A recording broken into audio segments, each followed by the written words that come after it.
How's it going, everyone, and welcome back to another Destiny 2 build. In this video, we're going to be looking at the exotic called Starfire Protocol. It's an exotic chest piece, and what it does is that it gives you extra fusion grenades, and also when you get a grenade kill with your fusion grenade, it recharges your rift automatically. I'm going to go in depth on this build to make sure that you know how to use this build. I would greatly appreciate it if you would like the video. It would greatly mean a lot to me, and let's get right into it. And for the super, we're using Well of Radiance. And for the rifts, the only one that you would need to use is the Empowering Rift. If you would use the Healing Rift, you won't be able to get a lot of grenade energy every time you get a kill. For the glides, I am using Burst Glide because that's the only glide that makes you go faster, and I like to be a speedy boy. For the solar melee, I am using Celestial Fire. It sends a spiral of 3 explosive solar energy blasts, scorching targets with each hit. If you don't know what Scorch does, Scorch is a solar light taking damage over time. Scorch damage increases as the target accumulates more Scorch stacks. After enough Scorch stacks are applied to the target, they ignite. Here's what Ignite does.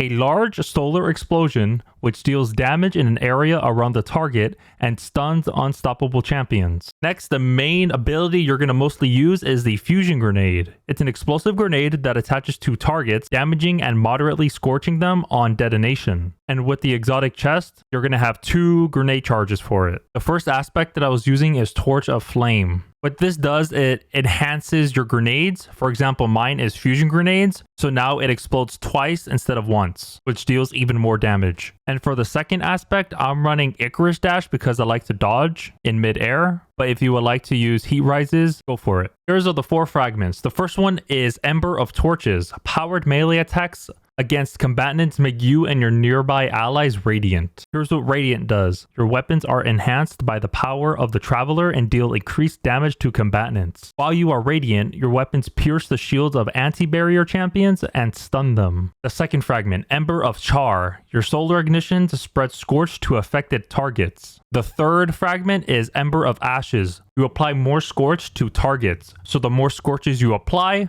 the more they ignite. The last one is pretty good for this build. It's called Ember of Resolve. Solar Grenade Final Blows cure you. So every time you get a kill with your fusion grenades, you're going to get healing instantly. Let's start with a kinetic weapon. I am using Wither Horde because every time you stick a target with the Wither Horde, it does tick damage. In which case, whenever you're in an Empowering Rift, it always recharges your fusion grenades. If you do not want to use Wither Horde, you could also use Anarchy as for your power weapon. But for me, I would like to use Wither Horde because I enjoy it the most. And for the energy weapons, I would use Callous Mini Tool because it comes with Incandescent. Here's what Incandescent does. Defeating a target spreads a longer lasting Scorch to those nearby. More powerful combatants and opposing guardians cause Scorch in a larger radius. So even this applies Scorch as well to targets, which also ignites them even more. And the other mod for my Callous Mini Tool, I was using Threat Detector. Greatly increased the reload, stability, and handling when targets are in close proximity. For my power weapon, I was using a Void machine gun called Commemoration. I'm using this Void machine gun because I want to get the seasonal mod called Volatile Flow. So every time I would pick up an orb of power, it gives me volatile rounds for my machine gun. So here's what the perks that I was running on the machine gun. I was using Reconstruction. This weapon reloads itself and has improved rate over time, up to double capacity. So it doubles the magazine size you have for this machine gun. The next perk is Rampage. Final blows with this weapon grants increased damage for an improved duration. It stacks up to 3 times. Let's head to the helmets. So for the helmet, I was using Heavy Ammo Finder. Increases the drop chance of heavy ammo on kill. And the 2 other mod slots I was using is Ashes to Assets. Gain bonus super energy on grenade kills. And of course, this build mostly relies on the fusion grenades. So might as well put these 2 mods to get your super even quicker. Next, we have the gauntlets. The first mod I was running Firepower. Your grenade final blows create orbs of power. And then 2 of the other mod slots, I was using Grenade Kickstart. When your grenade energy is fully expended, you gain grenade energy. Next, let's head to the chest. For the chest, it's called the Starfire Protocol. Here's what it does. Fusion grenades have an additional charge and recharge from empowered weapon damage, in which case is the Empowering Rift. Fusion grenade kills grant Rift energy. So I place my Empowering Rift,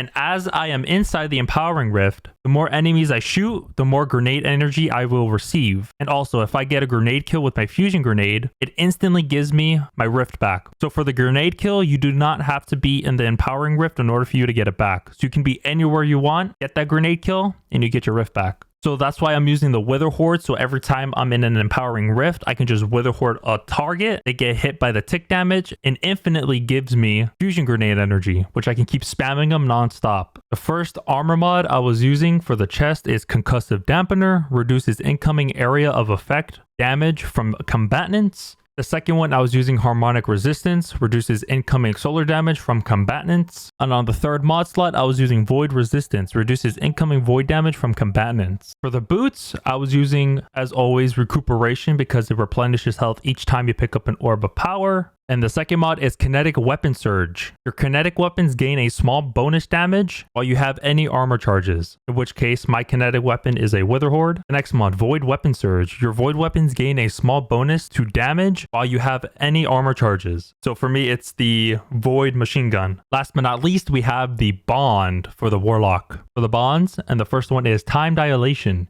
Your decaying armor charges has a longer duration, so instead of being for 10 seconds, it's going to be for 15 seconds. And the next mod is Reaper. After using your class ability, your next weapon final blows spawn an Orb of Power. And let's head to the seasonal mods. Here's what I was using for the authorized mods. I was using the Solar, the Void, and the Grenades. And here's what it does for all three of them. The armor energy cost of all armor mods affecting your Solar, Void, and Grenades are significantly discounted. The next seasonal mod is Volatile Flow. Picking up an Orb of Power grants your Void weapons volatile rounds. The next seasonal mod is called Shatter Orbs. The first time you break a combatant's shield, you create an Orb of Power if you break the shield with a matching damage type. Next seasonal mod is Bricks from Beyond. Defeating a powerful combatant with a void weapon has a chance to generate heavy ammo for you and your teammates. Many people are saying that the Starfire protocol is going to be nerfed soon. Well, in the meantime, might as well use this build. If you guys enjoyed, be sure to hit that like button and subscribe. Be sure to check out this video.